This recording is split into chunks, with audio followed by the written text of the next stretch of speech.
Day 92, Judges 8 through 9. This is just the word where we're reading chronologically through the Bible in a year. Day 92 of 365, the New King James Version, Judges 8 through 9. Now the men of Ephraim said to him, "Why have you done this to us by not calling us when you went out to fight with the Midianites?" And they reprimanded him sharply. So he said to them, "What have I done now in comparison with you? Is not the gleaning of the grapes of Ephraim better than the vintage of Abiezer? God has delivered into your hands the prince of Midian, Oreb and Zeeb. And what was I able to do in comparison with you?" Then their anger toward him subdued when he said that. Then Gideon came to the Jordan. He and the 300 men who were with him crossed over, exhausted but still in pursuit. Then he said to the men of Succoth, "Please give loaves of bread to the people who follow me, for they are exhausted, and I am pursuing Zebah and Zalmunna, kings of Midian." And the leaders of Succoth said, "Are the hands of Zebah and Zalmunna now in your hand, that we should give bread to your army?" So Gideon said, "For this cause, when the Lord has delivered Zebah and Zalmunna unto my hand, then I will tear your flesh with the thorns of the wilderness and with briars." Then he went up from there to Penuel, and spoke to them in the same way. And the men of Penuel answered him as the men of Succoth had answered. So he also spoke to the men of Penuel, saying, "When I come back in peace, I will tear down this tower." Now Zebah and Zalmunna were at Karkor, and their armies with them, about 15,000, all who were left of all the army of the people of the east. From 120,000 men who drew the sword had fallen. Then Gideon went up by the road of those who dwell in tents on the east of Nobah and Jogbehah, and he attacked the army while the camp felt secure. Then Zebah and Zalmunna fled. He pursued them, and he took the two kings of Midian, Zebah and Zalmunna, and routed the whole army. Then Gideon the son of Joash returned from battle, from the ascent of Heres, and he caught a young man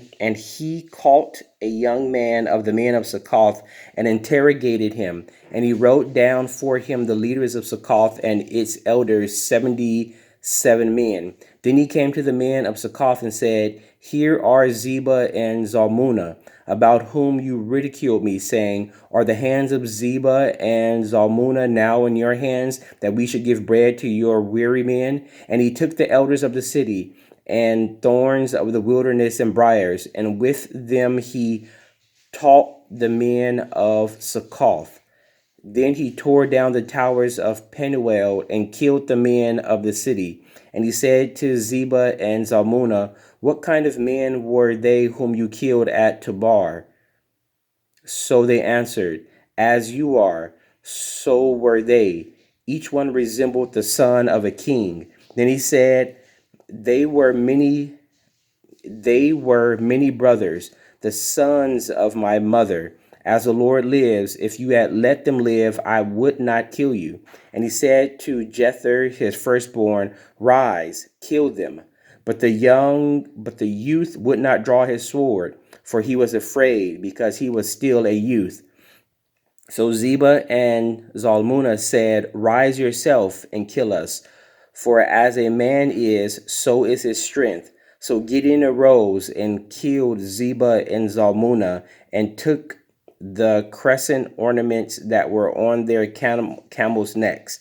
Then the men of Israel said to Gideon, "Rule over us, both you and your son and your grandson also, for you have delivered us from the hand of Midian."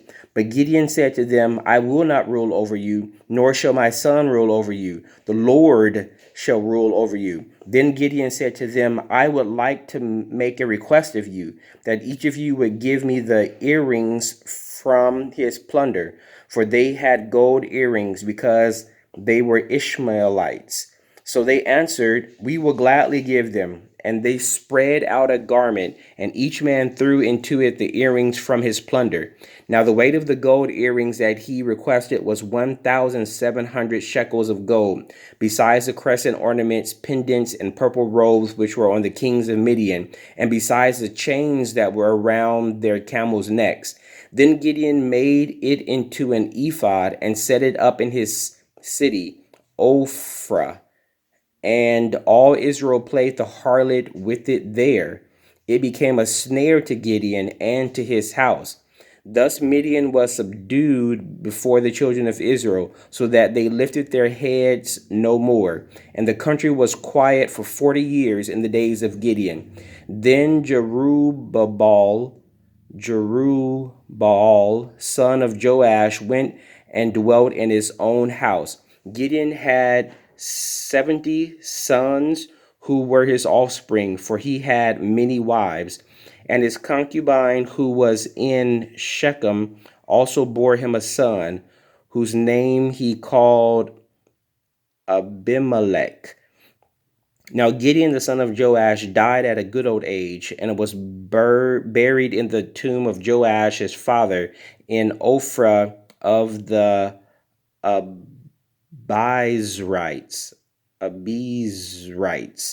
So it was, as soon as Gideon was dead, that the children of Israel again played the harlot with the Baals, and made Baal Berith their god. Thus the children of Israel did not remember the Lord their God, who had delivered them from the hands of all their enemies on every side. Nor did they show kindness to the house of Jerubbaal, Gideon, in accordance with the good he had done for Israel. Chapter 9. Then Abimelech the son of Jerubbaal went to Shechem, to his mother's house, and spoke with them and with all the family of the house of his mother's father, saying, please speak in the hearing of all the men of Shechem, which is better for you, that all 70 of the sons of Jerubbaal reign over you, or that one reign over you. Remember that I am your own flesh and bone. And his mother's brother spoke all these words concerning him in the hearing of all the men of Shechem, and their heart was inclined to follow Abimelech, for they said, he is our brother. So they gave him 70 shekels of silver from the temple of Baal Berith, and with which Abimelech hired worthless and reckless men, and they followed him. Then he went to his father's house at Ophrah and killed his brothers, the 70 sons of Jerubbaal, on one stone. But Jotham, the youngest son of Jerubbaal, was left, because he hid himself. And all the men of Shechem gathered together, all of Beth Milo, and they went and made Abimelech king beside the terebinth tree at the pillar which was in Shechem. Now when they told Jotham, he went and stood on top of Mount Gerizim, and lifted his voice and cried out. And he said to them, listen to me, you men of Shechem, that God may listen to you. The trees once went forth to anoint a king over them, and they said to the olive tree, reign over us. But the olive tree said to them, should I cease giving my oil, with which they honor God and men, and go to sway over trees? Then the tree said to the fig tree, you come and reign over us. But the fig tree said to them, should I cease my sweetness and my good fruit, and go to sway over trees? Then the tree said to the vine, you come and reign over us. But the vine said to them, should I cease my new wine, which cheers both God and man, and go to sway over trees? Then all the trees said to the bramble, you come and reign over us. And the bramble said to the trees, if in truth you anoint me as king over you, then come and take shelter in my shade. But if not, let fire come out of the bramble and devour the cedars of Lebanon. Now, therefore, if you have acted in truth and sincerity in making Abimelech king, and if you have dealt well with Jerubbaal and his house, and have done to him as he deserves, for my father fought for you, risked his life, and delivered you out of the hand of Midian. But you have risen up against my father's house this day, and killed his 70 sons on one stone, and made Abimelech, the son of his female servant, king over the men of Shechem, because he is your brother. If then you have acted in truth and sincerity with Jerubbaal and with his house this day, then rejoice in Abimelech, and let him also rejoice in you. But if not, let fire come from Abimelech and devour the men of Shechem and Beth Milo. And let fire come from the men of Shechem and from Beth Milo and devour Abimelech. And Jotham ran away and fled, and he went to Beer and dwelt there for fear of Abimelech his brother. After Abimelech had reigned over Israel 3 years, God sent a spirit of ill will between Abimelech and the men of Shechem, and the men of Shechem dealt treacherously with Abimelech, that the crime done to the 70 sons of Jerubbaal might be settled, and their blood be laid on Abimelech their brother, who killed them, and on the men of Shechem, who aided him in the killing of his brothers. And the men of Shechem set men in ambush against him on the tops of the mountains, and they robbed all who passed by them along that way. So it was told Abimelech. Now Gaal, the son of Ebed, came with his brothers and went over to Shechem, and the men of Shechem put their confidence in him. So they went out into the fields and gathered grapes from their vineyards and trod them and made merry. And they went into the house of their God and ate and drank and cursed Abimelech. Then Gaal, the son of Ebed, said, Who is Abimelech, and who is Shechem, that we should serve him? Is he not the son of Jerubbaal, and is not Zabal his officer? Serve the men of Hamor, the father of Shechem. But why should we serve him? If only this people were under my authority, then I would remove Abimelech. So he said to Abimelech, Increase your army and come out. Then Zebul, the ruler of the city, heard the words of Gaal, the son of Ebal. His anger was aroused. And he sent messengers to Abimelech secretly, saying, Take note, Gaal, the son of Ebed, and his brothers have come to Shechem, and here they are, fortifying the city against you. Now therefore get up by night, you and the people who are with you, and lie in wait in the field. And it shall be, as soon as the sun is up in the morning, that you will rise early and rush upon the city. And when he and the people who are with him come out against you, you may then do to them as you find opportunity. So Abimelech and all the people who were with him rose by night and lay in wait against Shechem in 4 companies. Then Gaal, the son of Ebed, went out and stood in the entrance to the city gate. Abimelech and the people who were with him rose from lying in wait. Then Gaal saw the people, said to Zebul, Look, people are coming down from the tops of the mountains. But Zebul said to him, You see the shadows of the mountains as if they were men. So Gaal spoke again and said, See, people are coming down from the center of the land, and another company is coming from the diviner's terebinth tree. Then Zebul said to him, Where indeed is your mouth now, with which you said, Who is Abimelech, that we should serve him?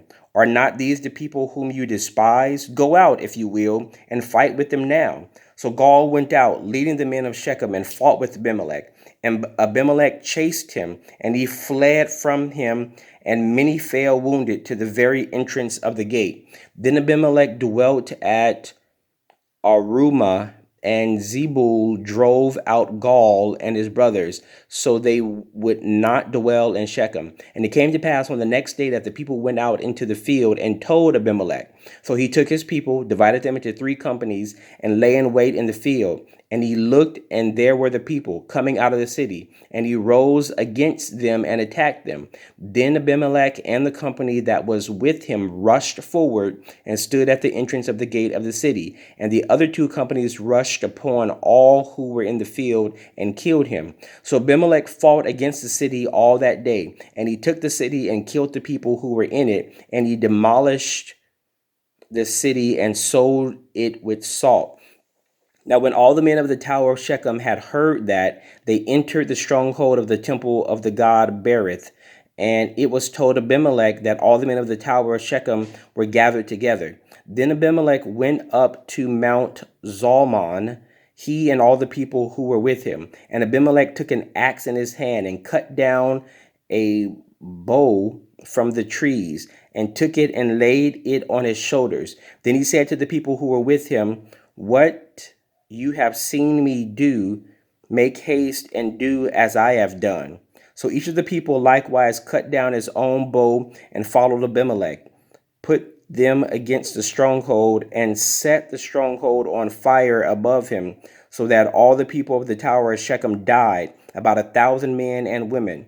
Then Abimelech went to Thebez, and he encamped against Thebez and took it. But there was a strong tower in the city, and all the men and women, all the people of the city fled there and shut themselves in. Then they went up to the tower, to the top of the tower. So Abimelech came as far as the tower and fought against it, and he drew near the door of the tower to burn it with fire. But a certain woman dropped an upper milestone on Abimelech's head and crushed his skull. Then he called quickly to the young man, his armor bearer, and said to him, "Draw your sword and kill me, lest men say to me, 'A woman killed me.'" So his young man thrust him through, and he died. And when the men of Israel saw that Abimelech was dead, they departed, every man to his place. Thus God repaid the wickedness of Abimelech, which he had done to his father by killing his 70 brothers, and all the evil of the men of Shechem God returned on their own heads, and on them came the curse of Jotham, the son of Jerubbaal.